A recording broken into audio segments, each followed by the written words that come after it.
Hello everyone, welcome back to another video from the Nature Aquariscapes.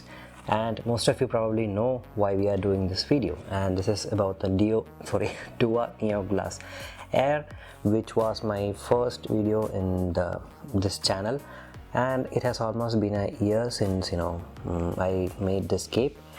So it's time for a rescape. So not simply, it was as suggested by my friends and viewers through the Instagram and Facebook, and also the videos in YouTube. So yes, it was a 2-on-1, that is either maintain the same thing or rescape it. So obviously rescaping was the majority of the comments which I got, so let us begin with that.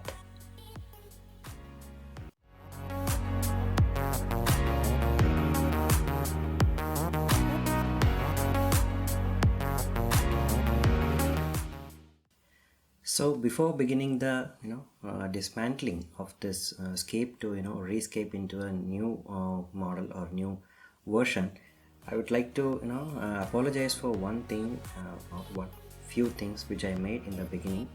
That is these stones which I have used, I mentioned in my first video as sansui stones, because that was something I was planning to buy, but these stones were there with me since 2018 and I didn't have anything to do until 2020 during the lockdown. So these are actually Yamaya stones from ADA, so a big heartfelt apology for that. And the moss which I used, you can see here, they are not actually Christmas moss, because Christmas moss does not grow like this. They are something different, and this was given to me by a friend, and he was also told that these are actually Christmas moss. So they are actually not Christmas moss, and I don't actually know what they are. And so in the new video we'll be actually putting things together of what I actually know. So now you can know, now you can understand where I was and where I am right now, because through the process of learning I got to know many more things about aquascaping. So one more thing that I have to say is that many of the people actually commented to actually maintain the scape rather than rescaping it. So don't feel disheartened, because I know you might have liked this, so that is why you told to maintain it as it is. But the hobby, that is the world of aquascaping, is actually in a lot of demand nowadays for creativity. So if I just maintain this scape, I can always show people that I'm good at maintaining the aquascapes which I have. But on the other hand, if I try a little tweaks and turns here and there and make a new scape and even make it look better, there it will actually help me in my creativity, and I can learn few more things about making a new scape and using my brain. So with that clear, let us actually dismantle this, and we will see, and you will see an empty tank about right now. So now there you have it, a brand new DOOA Glass Air. Okay. Okay, it might seem new in the camera or the screen, but it does not look new at all to me, because there are a lot of hard water stains and scratches which I can clearly view, but the viewers are not able to. So before beginning, the last time the scape was based on the idea which was inspired by Aquarist. If you know, there is a channel that he's an aquascaper, and he has actually created a video on this, and I was really inspired by that, and that is what made me do this scape in the first place. Now I'm leaving everything up to my brain or my imagination. So my idea of beginning a scape is by actually adding a thin layer of aqua soil and then placing the hardscape, and then doing the planting. So let us begin by adding the aqua soil. And if you have seen the previous episode, I have a lot of aqua soil left in here, so let's use that. Yes, this is the Amazonia 2, and why I'm using this is because this does not create cloudiness in the beginning, maybe a little, but it will clear up very soon.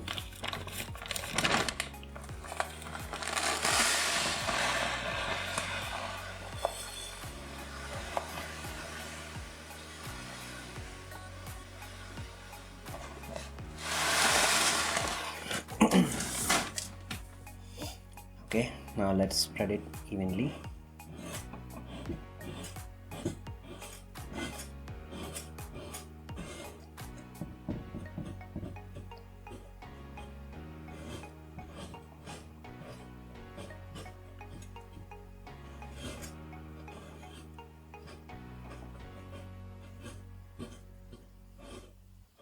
So I'm making use of my hands for this.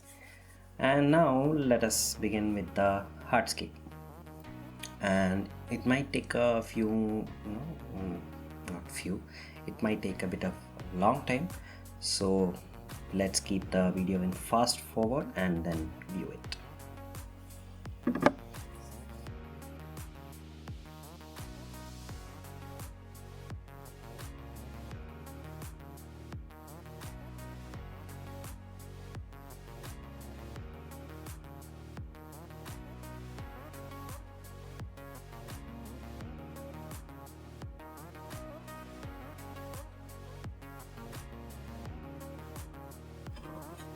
We forgot to keep the submersible pump.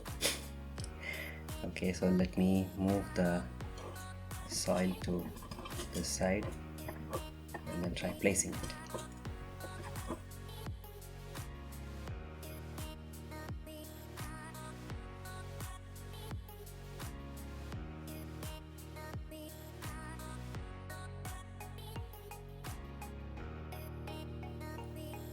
So had to take it all out, the stones, and clear this aqua soil so that I can keep the submersible pump and cover it adequately with the same filter floss which I was using before, so that these don't get into the circulation or the inlet of the submersible pump. So the difference that I am doing here is that the last time when I used this submersible pump, it was straight. It was attached to this side of the glass, and it was taken through the aqua soil, then it came up like this, and the flow was right here. So this time what I'm going to do is I'm trying to create a fountain with stones so that it actually comes like this. So I'll cut the length as required, and let us see what happens. So now with that clear, let us actually spread the soil. And yes, I need one more thing, that is filter floss, and yes, as I did before in the previous video as well, I added the red lava rocks because they have a good porous structure and they help in colonizing the bacteria, and that is the beneficial bacteria which actually help in converting the ammonia to nitrites and nitrates, thereby keeping the scape non-toxic for the fish. And yes, many of you have suggested to add fishes to the scape, but adding fishes to this scape seems like a little bit of injustice, because this is a really small scape, and I don't know if it will suit. But yes, I will try considering adding some shrimp, maybe some red cherry or any shrimps like that, because they can actually survive in this. But that will be only after I check the water parameters, if that is good for them, because when I measured the TDS of this just before doing the video, it was really high. So if that happens, then sorry, I cannot add any shrimp in this scape. It will just be a planted aquarium without any fish. Okay, I think that's enough here. And these will also help in keeping the filter floss steady so that the aqua soil does not pass through them.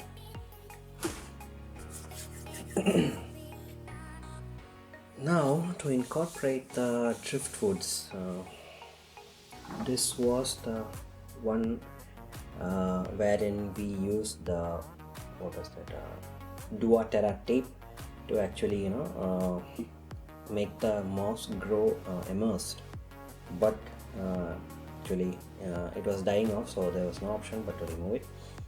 And now I'm considering let us talk about the style this tank is going to be in. I'm considering a classical triangular style scape where this will be the highest point and it will end up here, and behind these will be the bigger plants or like stem plants, and from this point from here to here throughout the foreground there will be carpeting plants. So that is my idea, and let's see how much I can get on with it.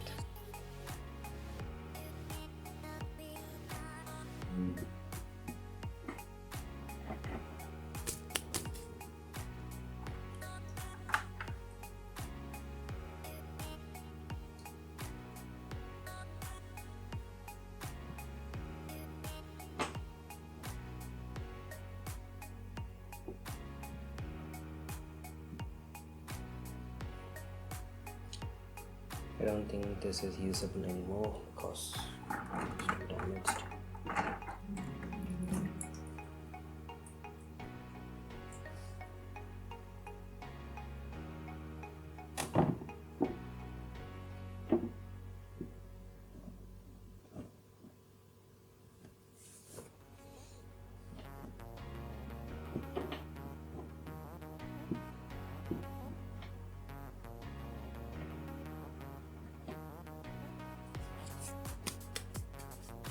That will do with the driftwoods. Now the stones, being really small stones, because the ones that I used previously were really big, and now if I try introducing the big stones in here, it will actually take a lot of space, so thereby reducing the space for planting. So let me see.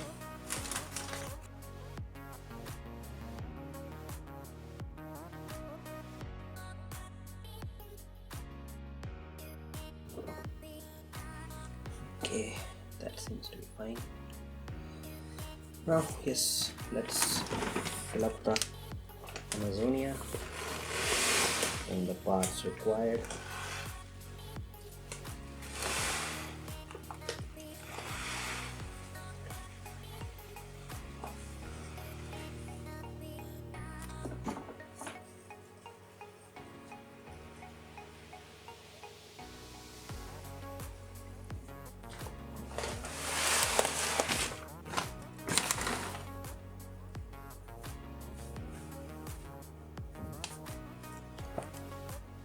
Okay, I think that almost covers the hardscape.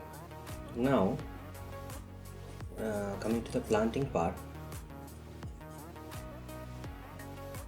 I'm going to take this driftwood out and plant it with the regular Java moss, that is Vesicularia dubyana, and I'll just finish it off fast and let us see that after it's finished.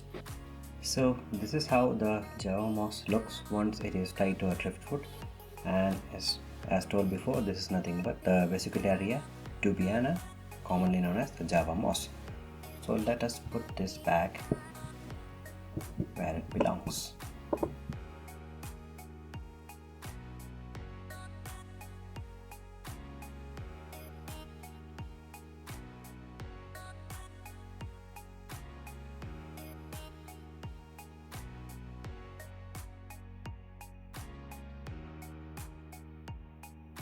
Now that we have added the Java moss into the scape, yes, I had to remove the stones which were here, and I don't think I'll be able to make a waterfall or anything like that, but still I'll use this. I may cut it here and place it low like this, so that it actually creates a flow, and it really helps in maintaining the colonizing and helping the bacteria grow. So with that, the next thing is the planting, and yes, I've actually ran into a bit of a trouble, that is which you can see here. This actually is a plant known as Marselia hirsuta, and this is actually supposed to be a carpeting plant. And the challenge that I face here right now is that this was hydroponically grown, and now do you think it's a carpeting plant with this much height? Really? It has grown really tall. So the main thing that I can do here, this is what actually sometimes beginners face. So I've taken a few stems out of these, and some of these have actually leaves that are smaller or less tall. So I'll cut the leaves off which are coming above the water, and then plant them, and let us see how nature takes over and whether these will grow immersed or underwater, forming a carpet. And okay, of course, I forgot to tell one thing. For those who actually told me to maintain the scape, don't worry, I haven't destroyed all the plants in it. I've actually taken them and kept it in a tray here. I will be using them as well to plant the scape. And with that, the next layer that we are going to put is the ADA Amazonia powder, and that will be from this area to the front and whole area at the front, because that is the area where we want the carpeting plants. And in the background, actually there is no need, because they will be using stem plants, and yes, that is cryptocorynes and Hydrocotyle tripartita. And let us start with that. From the whole bunch of Marselia hirsuta, which was I showed before, this is the actual portion which I got, which I can plant inside this so that it will remain underwater. So now the next part is nothing but okay, I added the Amazonia powder in the front, and also raised the level of the ADA Amazonia in the background. So the next part is nothing but planting. So let's get on with that.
So this is where we have arrived in the end, and you can see there are a few more tweaks and turns which I did. Actually, the Bolbitis was in this side and I changed it to this side, and I actually removed the cryptocoryne because they are heavily root feeders, and I don't think they can survive for a long period of time in a scape like this because there is no power sand or anything which can actually supply the nutrients to their roots. So I changed the cryptocoryne and kept the Bolbitis here, and here again I added the Hydrocotyle tripartita, and then again I had a few more stems of the Marselia hirsuta which I applied all over, and it's actually an experiment to be honest. And yes, if nothing happens, we have the Eleocharis parvula here, so hope at least one of these plants will take over and carpet the entire scape so that it looks in a lush green color. And yes, you can see the hose which is here, which is pumping the water throughout, and this stone actually has been kept so as to keep the hose down, because if we lift this stone right now, it'll come up and the water will just spill out of the tank like a fountain that is gone wrong. So hope you enjoyed it, and yes, it'll take some time for the plants to adjust and adapt to this environment. And if you really enjoyed the video, please click the like button, subscribe and share this video. With that, this is your nature aquarist again, signing off. Bye bye.